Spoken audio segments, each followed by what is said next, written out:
têm uma ideia clara de qual é que é a diferença entre algoritmo, automação e inteligência artificial? Quem é que acha que tem, sim, uma ideia clara sobre isto? A maior parte de nós não tem. Okay?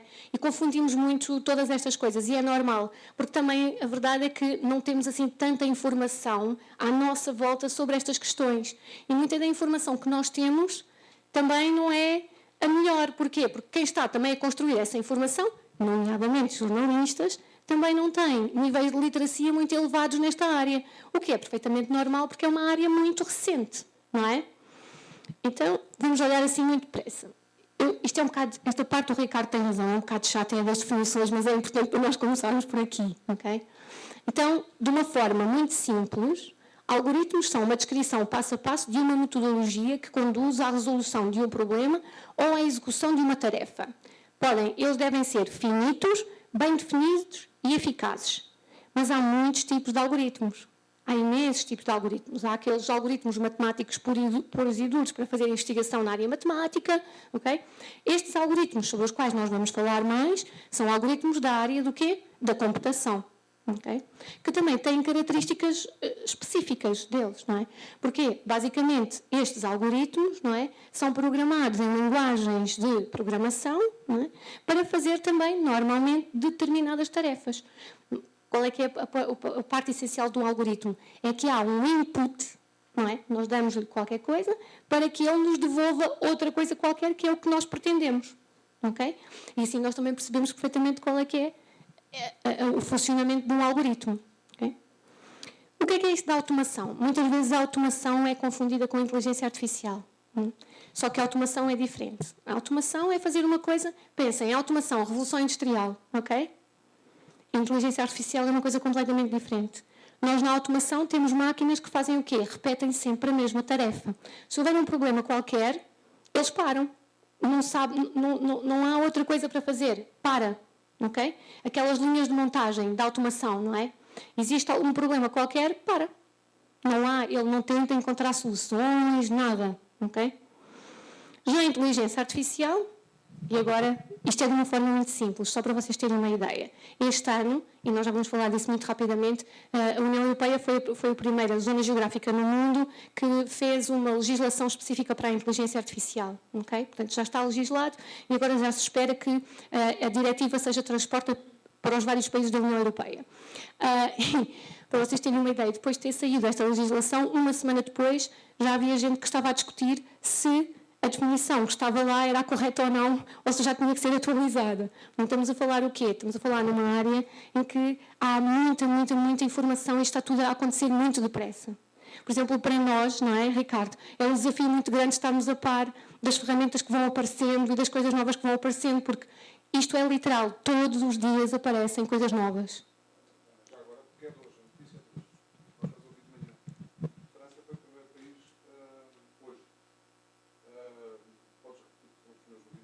Sim, França foi o primeiro país, diz o Ricardo. O Ministro da Inteligência Artificial, só. A França tem neste momento, sim, um Ministério só para a Inteligência Artificial, foi hoje criado. Vamos olhar só assim, numa frase. Esperem lá que eu não vos disse qual é que era a definição, não é? Fiquei aqui presa nisto. Esta aqui é uma muito simples. A inteligência artificial são sistemas ou máquinas que mimetizam, não é? Ou seja, imitam ou tentam imitar a inteligência humana para executar tarefas que podem ser aprimoradas iterativamente com base em informações que recolhem ou que alguém lhes dá. O que é que isto quer dizer? Quer dizer que eles aprendem com a repetição, enquanto que as máquinas, a automação, não. Ou seja, se eu repetir uma determinada coisa, estes sistemas já conseguem dar uma resposta diferente se a minha reação não for uma boa reação. Ou seja, eles vão aprender com aquilo que eu faço. Não sei se vocês já ouviram falar, muitos de vocês já ouviram de certeza treinar os sistemas de inteligência artificial e os seus algoritmos, não é? Inclusive, hoje em dia, nós falamos muito, e sim, temos de admitir que vai haver cortes nas profissões, vai haver profissões que vão deixar de existir, que se vão transformar, também estão a aparecer novas, uma área que as pessoas muitas vezes ficavam com grandes problemas de trabalho, que era a área da linguística, até da filosofia e ética. Muitas destas empresas como a OpenAI, etc., estão a contratar estas pessoas porque elas são muito necessárias. Já não é tanto a parte técnica e tecnológica, mas sim toda esta outra parte, ok? Agora, então, numa frase, a automação executa um conjunto de regras pré-programadas, ou seja, carregamos num botão e ela avança, acontece qualquer coisa, ela para. Os algoritmos são as regras pré-programadas da IA, não é? A IA aprende quais é que são essas regras e toma decisões de forma inteligente com base nas informações com que foi treinada. Atenção, a questão de definição de inteligência também é muito importante aqui. Eu não vou aprofundar, ok? Mas também nos dá que pensar o que é considerado inteligência, ok? Eu vou passar muito rapidamente, senão depois o Ricardo começa a dizer-me já estás com pouco tempo. A história da inteligência artificial e afins. Vocês todos já ouviram falar nisto, até há um filme sobre isto, não é? O Enigma, que foi uma máquina que foi construída projetada e construída pelo Alan Turing, não é? Durante a Segunda Guerra Mundial, que ajudou, não é? Depois a resolver. Esta é uma dos primeiros sistemas que podem ser considerados como algo próximo da inteligência artificial. Atenção que nesta altura não se falava ainda sobre isso. Não existia o termo, ok? E o termo, dentro da comunidade científica, é polémico. Porque dentro da comunidade científica há pessoas que dizem que não existe coisíssima nenhuma inteligência artificial, ok? Depois temos o teste de Turing, não é? O que é que ele fez? O Turing fez um teste em que dizia, a partir do momento em que as máquinas consigam ultrapassar os humanos a fazer isto, quer dizer que elas já chegaram à inteligência, ok? Mas era um teste muito limitado. Hoje em dia já há alguns sistemas de IA que já conseguem ultrapassar este teste de Turing, só para terem uma ideia. E ainda não estão perto daquilo que é a essência humana, não é? Este senhor é o verdadeiro pai do termo, que é o John McCarthy. Já estamos a falar aqui já em 1956. Foi nos Estados Unidos, numa conferência que se falou sobre isto, e depois o termo ganhou tração. Sabem aquelas buzzwords, não é? Que pegam. E começou-se a falar disto da inteligência artificial. Este primeiro chatbot, se vocês forem ao Google, se vocês pesquisarem Eliza chatbot, existe uma versão do Eliza feito por uma universidade norte-americana e vocês podem usá-lo ainda, ok? Ele é chamado um robô rogeriano, que é um robô psicoterapeuta, que vai respondendo às perguntas que nós vamos fazendo, mas basicamente o que ele faz é fazer-nos perguntas de volta, ok? Mas este aqui é o avô do chat GPT. Portanto, tudo o que estava lá e a lógica é exatamente a mesma. Eles ainda não tinham material suficiente e não conseguiam ainda fazer como fazem hoje, não tinham os recursos. Deixa-me só olhar aqui para as horas. Pronto. Este aqui, pela primeira vez em 1997, alguns de vocês se calhar lembram-se disto, o Deep Blue, que era um computador da IBM, venceu o Garry Kasparov, não é? Que era na altura o campeão de xadrez. Isto deu muito o que falar. Este aqui, se calhar alguns de vocês conhecem.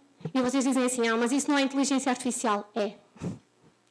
Ok? É inteligência artificial porque o aspirador é ele que decide para onde é que vai, ele mapeia a casa e ele cria as rotas mais eficientes para aspirar. Ok? Portanto, sim.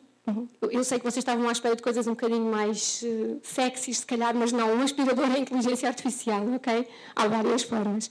A Siri também, não é? No iPhone, que em 2008 pela primeira vez. Aqui, esta questão do computador Watson. Hoje em dia, esta ferramenta Watson ainda existe, ok? Ela é uma ferramenta que é da IBM e, por exemplo, nós na academia usamos muito o Watson para tratar grandes quantidades de dados. Okay? Porque ele analisa grandes quantidades de dados de uma forma muito fácil e muito rápida. E depois aqui temos também o Alexa, okay? Isto não precisa de grande explicação. Temos esta que também se calhar vocês já viram, que quando nós falamos de robôs e de inteligência artificial, muitas vezes é nisto que nós pensamos, até por causa de todos aqueles filmes distópicos que nós vimos, não é? Que é o robô humanoide, não é? E que é inteligência artificial. Inclusive, este robô tem cidadania da Arábia Saudita. Não sei se vocês sabiam. Também é um bocado... Não sei se... Mas pronto. Depois, o ChatGPT, que apesar de... Ele foi lançado efetivamente em 2020, ok? Mas só chegou ao grande público em 2022, mais propriamente em novembro de 2022. E a partir daí... Apesar de já estar a acontecer muita coisa no domínio da inteligência artificial e de já haver muitas coisas que utilizavam, massificou-se, não é? Massificou-se e toda a gente começou a falar disto. Então agora, Vamos olhar assim muito rapidamente para a IA. Eu vou-vos falar muito rápido. 2 características fundamentais que ela tem: a autonomia e a adaptabilidade. Quando nós estamos a falar de sistemas de inteligência artificial, eles conseguem fazer tarefas de uma forma autónoma, desde que lhes deem dados, ok? E depois conseguem se adaptar e adaptar as respostas. Aquela coisa que aconteceu com o colega que estava lá atrás, desculpe que não fixei o seu nome, que aconteceu com o colega que estava lá atrás, que ele estava a dizer que ele inventou umas coisinhas, não é? O que aconteceu ali foi que ele queria dar mais informação e acabou por meter algumas coisas, a tal adaptabilidade, que às vezes não é boa. Vou passar aqui os tipos de IA, a débil e a forte. Eu vou andar mais rápido, Ricardo. É que isto é muito entusiasmante, sabem? Pois isto, e nós próprios também nos entusiasmamos muito quando estamos a falar destas matérias, não é? Então temos a débil, que é aquela que nós temos hoje em dia, que está nestes sistemas que nós tivemos a ver e que já são muito usados, a Siri, a Alexa, o assistente da Google, o próprio robô, portanto o aspirador, todas estas. E depois existe esta que é a forte, ok? E a forte já são sistemas capazes de tomar decisões de forma proativa, dedutiva e autociente ou autoconsciente. Nós não estamos aí. Não sei se alguma vez chegaremos, ok? Mas esta é considerada IA forte. E aqui é quando quando nós chegamos a um sítio que esses sistemas já estão muito próximos daquilo que será o pensamento de um ser humano, ok? Eu não sei se alguns destes filmes vocês conhecem, não é? Portanto, os filmes já existem. O Blade Runner de 1982, é verdade, já na altura, não é? O The Matrix, depois. Este aqui, o Her, quem gosta mais de coisas mais românticas, não é? O Ex Machina também. E este livro também, do Kazuo Ishiguro, que é muito interessante, em que depois ele já fala de coisas muito próximas, em que temos robôs humanoides que já são muito próximos daquilo que são uma pessoa, não é? Mas nós não estamos lá, ok? Ainda não estamos aí, ainda estamos longe, pelo menos que se saiba, ok? Esta aqui, o que é que eu trago aqui? Sim, e agora o jornalismo, ok? Em relação ao jornalismo. Quando falo sobre esta questão do jornalismo e inteligência artificial, toda a gente me pergunta logo, então quais é que são as ferramentas que eu posso utilizar? Certo? Vocês estão todos aqui para saber ferramentas, não é? Ok. Estão a dizer que sim, ok? Para os colegas que estão lá na transmissão. Mas há uma coisa que nós não podemos esquecer. Quando nós falamos da IA, nós enquanto jornalistas, há 2 vertentes aqui. Okay. Temos o trabalho jornalístico de reporte e cobertura de todas as questões que dizem respeito à inteligência artificial e aos algoritmos, porque nós, enquanto jornalistas, também podemos e temos de falar sobre essas coisas muitas vezes. Sendo que hoje em dia a inteligência artificial está por todos os lados. Então nós também temos que ter uma ideia mais ou menos de como é que as coisas funcionam para poder reportar da melhor forma sobre elas. E depois sim, aquela parte da utilização das ferramentas, ok? Como é que isto pode contribuir para fazermos um melhor trabalho, não é? Nunca deixando de lado a ética e a deontologia. Isto seja para a parte do jornalismo, seja para a parte da assessoria, seja para a parte da comunicação em geral, não é? Porque como nós estávamos a ouvir ainda há pouco aqui a Francisca estava a falar na questão de, na agência dela, não ser permitido fazer comunicados utilizando, não é, ferramentas de inteligência artificial. Ou seja, há aqui alguns códigos de ética. A questão é que nem todos se pautam por supostos códigos de ética e deontologia, não é? E ainda depois, depois ainda há a questão moral, mas aí já estamos a entrar noutras áreas. Então, em relação ao reporte e cobertura, os algoritmos são cada vez mais utilizados em todas as áreas-chave da nossa vida, não é? Há aqui alguém que acha que no seu dia-a-dia não tem relação com algo que tenha inteligência artificial? Todos temos hoje em dia, não é? Todos. Não há ninguém que não tenha. Mesmo aqueles de vocês que dizem, mas isso é redes sociais e internet, eu não tenho nada disso. Quando vocês vão fazer um seguro, hoje em dia, esse seguro, a apólice e tudo, já é calculado o risco tendo em conta ferramentas de inteligência artificial. Se vocês vão fazer um empréstimo num banco, também tem em conta tudo isso, não é? Portanto, está cada vez mais em todas as nossas áreas. Depois, esses algoritmos, como nós já vimos, são diferentes. Esta parte é muito importante. Mas a maior parte desses algoritmos são aquilo que são chamadas black boxes. O que é isto das black boxes? Eles não são transparentes. Nós não sabemos como é que eles funcionam. Ainda agora, e volto a este exemplo daquilo que nós fizemos aqui logo no início, nós sabemos algo sobre como é que o ChatGPT escolhe aquela informação para nos dar? Não sabemos. Não temos ideia como é que funciona o algoritmo. Okay? Não sabemos mesmo como é que ele funciona. E isso com muitos algoritmos que estão na nossa vida. Por exemplo, os algoritmos das redes sociais, também não sabemos como é que eles funcionam exatamente.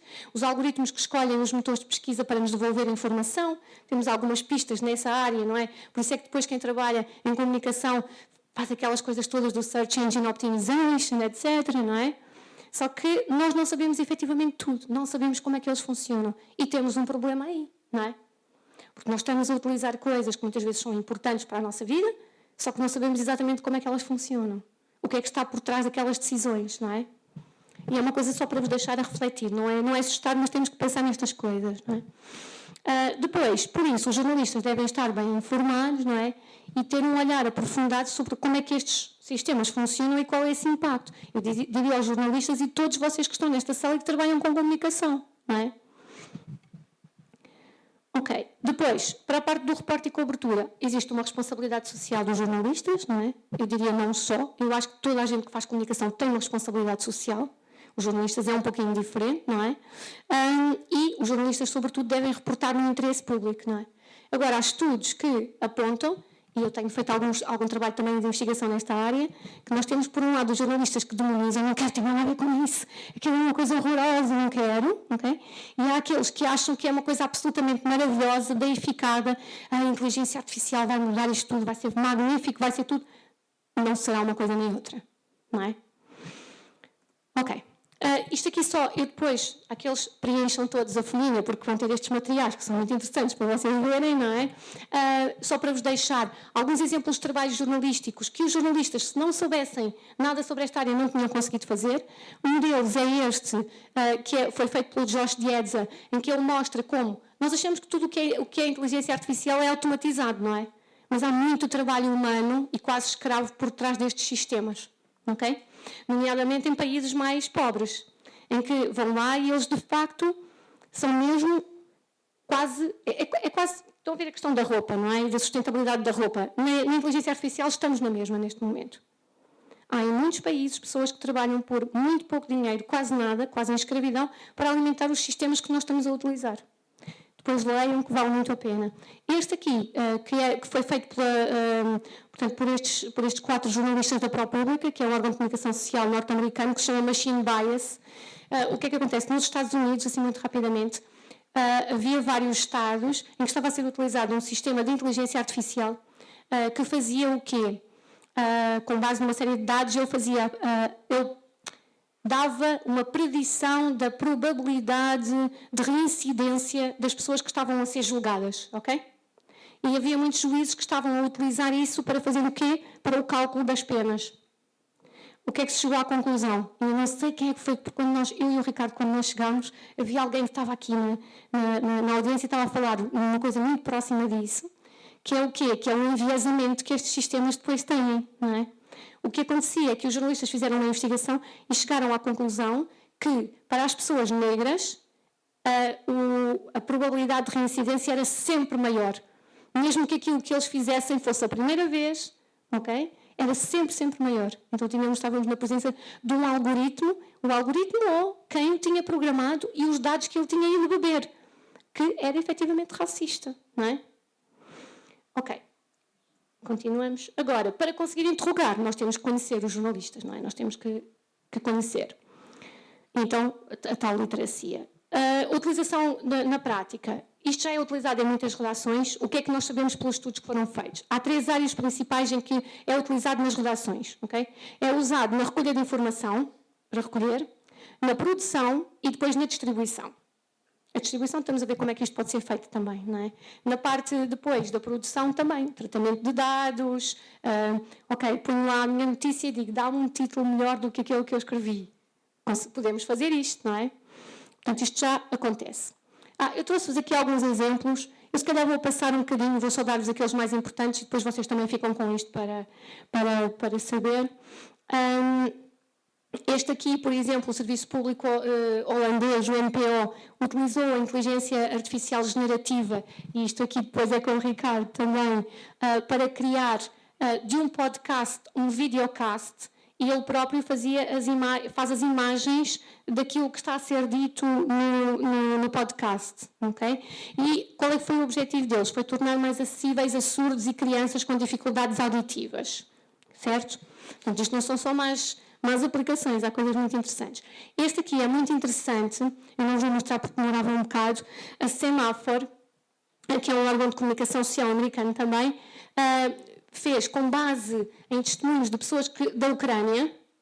As pessoas faziam o testemunho e depois um artista fez desenhos daquilo que as pessoas descreviam e depois isto tudo foi melhorado com IA. Então, quando estamos a ouvir a pessoa, nós estamos a visualizar um bocadinho daquilo que a pessoa está a escrever, mesmo não podendo estar lá. Este traz-nos algumas questões, ok? Mas depois já veremos assim mais. Ele estava a dar. Aqui, já ouviram falar nisto, não é? Em alguns países asiáticos, nomeadamente na Coreia do Sul, já existem clones dos pivôs que apresentam os telejornais e que não são eles, mas é um clone exatamente igual ao que está a dar as notícias. Eles não têm de estar lá e são, mas não são. Estão a ver? Isto já está a acontecer. Depois outros usos, fazer sumários de artigos para leitura rápida, juntar vários artigos e perspectivas para sumarizar e fazer apanhados, melhorar a edição de texto, fazer fact-checking, ajudar na preparação de entrevistas, limpar dados, mas isto são tudo questões que não trazem grandes problemas, ok? Se forem bem usados, se forem usados com sentido crítico, não vão trazer grandes problemas ao seu uso. Tudo pode trazer problemas, mas... Okay? E aqui temos depois. Se aquilo nos pode ajudar no fact-checking, também ajuda a disseminar muito mais a desinformação. Vocês viram agora, e aqui a parte do Ricardo, porque depois o ser humano é muito ver para crer, certo? Em que os deepfakes, que são vídeos, não é? Agora com a Kamala Harris e etc, o que está a acontecer nos Estados Unidos, que são produzidos vídeos, não é? E parece que é a pessoa, mas não é efetivamente. Mas também há aqui uma questão, e já se está a falar muito isso na parte da investigação, que é pior que os vídeos são os de áudio. Porque os de vídeo, muitos deles ainda não são assim tão perfeitos quanto isso, mas áudio, se nós reconhecermos a voz da pessoa, é muito mais difícil conseguirmos perceber se é ou não ela que está a dizer aquilo. Okay? E aqui até serve muitas vezes para pequenas burlas, não é? Não aquela coisa tão grande. Se eu receber um telefonema e se eu achar que é a minha filha, se me parecer a voz dela, estão a ver? São coisas muito complexas.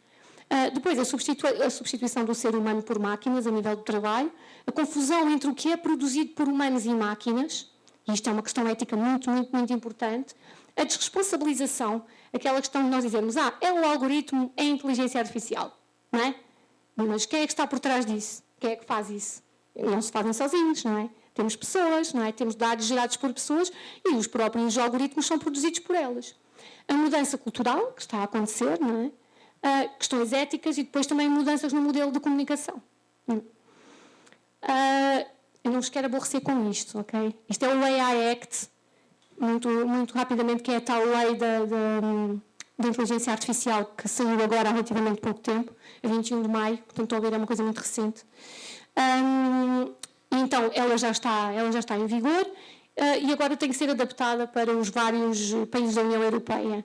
E, basicamente, eu não vou estar aqui muito a falar nisto, mas o que ela faz é classificar os sistemas de inteligência artificial de acordo com o seu risco. Se for uma que, supostamente, tem um risco muito elevado, tem muitas limitações, ok? Isto era, se vocês tivessem tempo para poder fazer a leitura dos QR codes, ali vão encontrar o site e aqui tem o texto mesmo da diretiva, ok? Estou quase a terminar, Ricardo, estás quase a entrar. E depois, no jornalismo. O jornalismo foi feito, portanto, foi lançado em 10 de dezembro de 2023, uma coisa que se chama de AI Paris Charter for Journalism, ou seja, a Carta de Paris para o Jornalismo e Inteligência Artificial. Né? E quem tomou esta iniciativa foram os Repórteres Sem Fronteiras, muitos de vocês conhecerão, não é? E o que é que eles fizeram? Eles juntaram uma série de especialistas, 32, para tentar perceber como é que nós podíamos fazer uma carta ética e de princípios para o jornalismo, porque é muito necessário, não é? E eu diria que esta carta ética que serve para os jornalistas também servirá em geral para a comunicação, okay? Por aquilo que é lá analisado. Não se assustem, ok? Eu tenho aqui toda, mas eu não vos vou ler, é só para vocês verem que tem todos estes, portanto, todos estes artigos, ok? E têm aqui também, se quiserem chegar lá, mas também é fácil com o Google, façam só a Carta de Paris para os jornalistas e vão conseguir chegar lá. Mas de uma forma muito rápida, ela foca-se sobretudo que a ética deve reger as escolhas tecnológicas nos meios de comunicação social, ou seja, quando o meio de comunicação social utiliza a tecnologia, sobretudo os meios de inteligência artificial, a ética deve estar sempre por detrás dessas escolhas, ok? A agência humana deve sempre permanecer central nas decisões editoriais, ou seja, as decisões editoriais nunca devem ser passadas para estes sistemas de inteligência artificial. O que é que vai sair, porque é que é importante sair isto, ok? Portanto, esta decisão, o que é importante, não é? O que é importante sair em termos de comunicação? Deve ser sempre do ser humano. Os meios de comunicação social também devem ajudar a distinguir com confiança entre os conteúdos autênticos e sintéticos. O que é que isto quer dizer? Eles não dizem, não usem, mas quando usem, devem dizer que usaram, ok? Para as pessoas também perceberem quando é que está a ser utilizado. E depois, os média também devem participar na governança e ter uma palavra a dizer sobre o que é que vai acontecer. Vocês acham que isto vai acontecer? Muito dificilmente, não é? Mas pronto. E as ferramentas, que é para isso que vocês estão cá, não é? Mas não, estou a brincar. Então vamos lá ver. Ferramentas aqui de sistemas generativos. Eu vou-vos falar sobretudo daquelas que são mais da parte da escrita, não é? Depois o Ricardo vai pegar na parte mais da imagem, sendo que algumas destas também trabalham a parte da imagem, não é? Mas aquelas que o Ricardo vos vai dar até são muito mais específicas para isso. Mas antes de mais, vocês dizem, estava lá quase, já ia falar das ferramentas, mas é só mais uma coisa. É preciso saber perguntar, ok? Quando nós trabalhamos com a inteligência artificial, e isso vocês vão também ver com o Ricardo, uma das coisas mais importantes é nós sabermos exatamente o que é que lhe vamos pedir. Okay? Porque se nós soubermos pedir, nós vamos ter algo de volta, não é? Que supostamente será mais satisfatório, não é? Ou seja, temos que ser o mais específicos possível. E para isso temos o quê? Nós chamamos assim muito pomposamente as prompts, não é? Que é o quê? Que é o texto que nós pomos lá quando fazemos o nosso pedido, a dizer o que é que queremos que esse sistema faça por nós, essa ferramenta, não é? Então, uma prompt é o quê? É um conjunto de instruções, não é? Que nós vamos dar a estes sistemas de IA. É como normalmente é o início de conversa com uma máquina. Vocês, se estiverem a falar, por exemplo, com o ChatGPT, podem fazer uma prompt inicial e ir aprimorando sempre. E pedem, mas dá mais isto, foca mais naquilo, não é? Pronto. Então, quanto melhor é a instrução, melhor vai ser depois o seu desempenho. Pistas para construir boas prompts. Isto é muito importante. Não é que o outro que eu estava a dizer antes não fosse, ok? Mas esta parte é muito importante. A clareza, ok? A pergunta deve ser direta e fácil de compreender. Devemos evitar ser ambíguos naquilo que estamos a perguntar, porque senão ele vai ficar confundido, ok? Isto não são só as IAs, nós às vezes também ficamos confundidos com perguntas que nos fazem, não é? Por exemplo, em vez de dizer fale-me de coisas científicas, que é muito vago, explique como funciona a fotossíntese das plantas. Se eu quiser até mais especificamente, posso dizer uma planta específica, ok? Portanto, quanto mais específico, melhor vai ser a resposta que ele me vai dar. Depois a parte, lá está, a especificidade, a clareza e a especificidade. Eu, por exemplo, em vez de dizer quais é que são os benefícios do chá, os benefícios do chá verde para a saúde, ou mesmo os benefícios para a saúde, porque senão ele não sabe. Benefícios para quê? Estão a ver? Aqui os jornalistas e quem trabalha em comunicação, eu acho que tem uma vantagem, porque nós estamos mais habituados a saber fazer perguntas, acho eu, supostamente, não é? A parte do contexto. Fornecer contexto para adaptar as respostas às suas necessidades. Também houve alguém que estava a falar sobre isso quando nós chegámos. Eu não vi muito bem quem era, não é? Que estava a dizer que pedia coisas muito específicas, não é? Por exemplo, se pedires conselhos sobre um projeto, vamos descrever os objetivos do projeto, quais é que são as restrições, etc. Por exemplo, estou a trabalhar num projeto escolar sobre fontes de energia renováveis. Pode surgir os tipos mais eficientes para diferentes climas? Estão a ver? Muito específico, não é? Ok, diz-me quais é que são as fontes de energia renováveis. Estão a ver a diferença entre uma e outra, não é? Eu vou dizer qual é o meu objetivo, para que é que eu quero, qual é o enquadramento em que está, para ele mudar. Depois a parte do objetivo, fazendo a ligação. Vamos definir sempre o nosso objetivo no pedido. Está à procura de informações, conselhos, resultados criativos, outra coisa qualquer. Vamos esclarecer logo isto, ok? Por exemplo, cria uma história curta sobre um detetive que resolve um mistério numa Tóquio futurista. eu estou a dar-lhe todas as instruções, não é? Isto indica claramente que eu estou à procura de uma peça criativa, não é? No caso do jornalismo, não convém fazermos isto, não é? Nós convém dizermos, ok, quero que escreva uma notícia com base nisto, em que deve responder ao como, quem, onde, porquê, não é? Todas estas questões, não é? E dizendo que, ok, e isto é para um órgão de comunicação social, e eu posso, por exemplo, dizer de orientação cristã, por exemplo, e ele vai-me dar uma resposta diferente que se eu fizer outra sugestão qualquer, ok? A educação, embora a IA não exija simpatia, não é? Se nós fizermos as perguntas de uma forma simpática, vai melhorar a maneira como vai responder. Okay? Ou seja, ele está programado para reconhecer as palavras que são agradáveis e simpáticas. E então o que é que ele vai fazer? A resposta que nos vai dar também vai ser agradável e simpática. Ok? Portanto, sejam simpáticos com as IAs, não é? Porque senão... Pronto. Depois, como construir? De uma forma muito resumida. Uma boa prompt deve ser construída, deve incluir uma definição clara da função, do contexto, conter uma tarefa o mais específica possível. Por exemplo, se eu quiser fazer uma publicação no LinkedIn, não é? Sobre a IA no setor da saúde. És um redator profissional especializado no setor da saúde. A tua tarefa é escrever uma publicação no LinkedIn sobre os últimos avanços da IA nos cuidados de saúde. Estão a ver? Temos tudo ali. E não se importem de fazer prompts longas. Qual é o problema? Se vocês não pagam, há alguns que não deixam fazer prompts muito longas na versão que é gratuita. Ok? Deixa eu ver que horas são. Ok. Pronto. Agora, isto depois, vocês também vão ter acesso a isto. O que é isto? Se preencherem a ficha, volto outra vez a dizer. O que é isto? Isto são bibliotecas de prompts. Ou seja, são bibliotecas onde vocês conseguem chegar e já têm sugestões de prompts consoante aquilo que vocês querem fazer. Okay? Que vos podem ajudar. É exatamente aquela prompt que vocês vão usar? Não. Okay? Vocês depois vão adaptar, não é? E ajustá-la, mas já é um bom começo. Aqui ferramentas.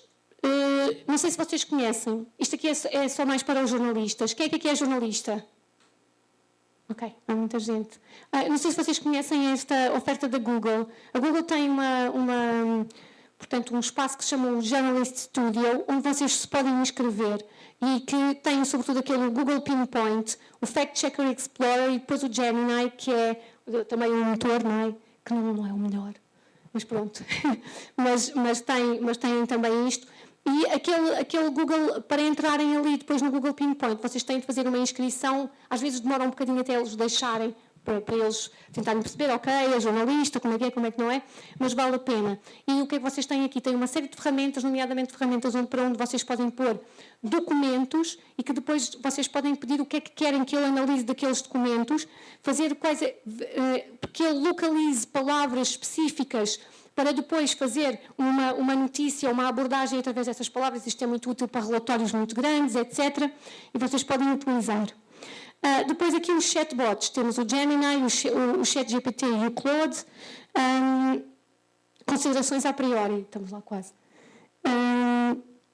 Isto é só uma brincadeira, não é? Portanto, temos no início, não é? Depois, importa se o output é verdadeiro ou não. Então, se não importa, então é seguro usar o ChatGPT. Se importa, é preciso ver mais uma série de coisas, estão a ver? E se importa, as únicas soluções que nos dá é possível usar ou então não usar de todo. Ok? Portanto, cuidado com esta parte. Aqui o Gemini. Vamos passar esta parte aqui da sua história. Vocês podem aceder a ele é da Google, não é? Não sei se alguém aqui já usou o Gemini. Ok. Portanto, ele é da Google, vocês podem aceder, se tiverem uma conta na Google ainda é muito mais fácil, não é? Acedem diretamente. E ele também tem todas as funcionalidades que têm estes chatbots normalmente. Tem subscrição, dá para ter uma versão também paga. Okay? As funcionalidades são obter informações e esclarecimentos sobre conceitos ou processos, recomendações de produtos, resolução de problemas técnicos ou práticos. Há pessoas que utilizam isso para fazer linhas de código, por exemplo. Okay? Depois, a ligação com os produtos da Google receber feedbacks e sugestões sobre um projeto ou ideia, vocês dizem o que é que achas desta minha ideia? E ele dá-vos feedback. Escrever textos com base em instruções específicas ou sugestões de tópicos, isto interessa-nos, não é? Na comunicação. Realizar pesquisas e recolher informação sobre um determinado tópico. Qual é que é a questão aqui? Todos eles, quando vocês realizam pesquisas sobre um determinado tópico, têm que ser muito, muito, muito críticos em relação ao que estão a receber de volta. Porque acontece aquilo que nós chamamos a alucinação dos sistemas de IA. Chama-se mesmo assim, ok? Chama-se mesmo assim. Que é quando eles ficam baralhados, não é? Quando há ali qualquer coisa que não funciona bem, eles vão-nos dar informação que não é de todo verdadeira e muitas vezes ela é inventada para conseguir ir ao encontro daquilo que nós estamos a pedir, ok? Eu aconselho sempre, nunca devemos usar estas coisas para fazer trabalhos sobre coisas que nós não sabemos nada. Ok? Porquê? Porque senão não temos sentido crítico para avaliar. Ok? Aqui, o ChatGPT, que é o mais conhecido, todos vocês, quem é que já usou o ChatGPT? Há bocado eu já... Ok, aqui muito mais ainda. Sabem porque é que o ChatGPT também é mais conhecido? Também foi aquele que teve melhor imprensa, até agora, não é? Depois, aqui, isto é como aceder, não é? A subscrição, eu também tenho a subscrição, como vocês sabem, temos aqui uma pessoa que tem... mais alguém tem subscrição do ChatGPT? Para além deste colega que está aqui? Não, toda a gente usa a versão gratuita, não é? Ok. Depois temos aqui também algumas das funcionalidades, que são mais ou menos as mesmas que o outro anteriormente. Ele aqui também tem esta parte muito boa de melhorar a parte gramatical e linguística. Inclusive agora também, se nós pedirmos especificamente para escrever com o português de Portugal, ele já faz um trabalho bastante bom, ok? Mas tem que ser pedido especificamente, senão, não é? São 200 milhões contra 10, não é? Em termos do Brasil e de Portugal, portanto. Temos aqui, então, temos aqui também o Copilot, estou a ver quanto é que ainda falava. O Copilot também é muito interessante, não é? Vocês conseguem, este aqui é da Microsoft, não é? Tem que ter uma conta da Microsoft, aqui é o acesso, as funcionalidades, tem uma coisa boa, porque se vocês têm, por exemplo, o Microsoft 360, vocês conseguem trabalhar com todas as coisas do universo Microsoft 360. Raios. Ricardo, tu tens tempo? Eu é que sou... pronto, e depois o Claude, estou mesmo a terminar. E o Claude também é mais ou menos a mesma coisa, é mais um, nós depois podemos... Quando vocês vêm na parte prática já vemos. As vantagens em relação aos outros modelos é que com o Claude isto não aconteceu o que aconteceu a alguns de vocês. Ele não guarda a informação de cada um de vocês. Ele não guarda aquilo que vocês... portanto, os prompts que vocês utilizaram, ele não guarda essa informação para depois utilizar para vos dar outras respostas. Estão a ver? Ou seja, ele não fica com a informação vossa. E depois, pronto, agora é o Ricardo. Ainda não vamos experimentar, mas... Agora vem o Ricardo falar sobre a sua parte. Obrigada.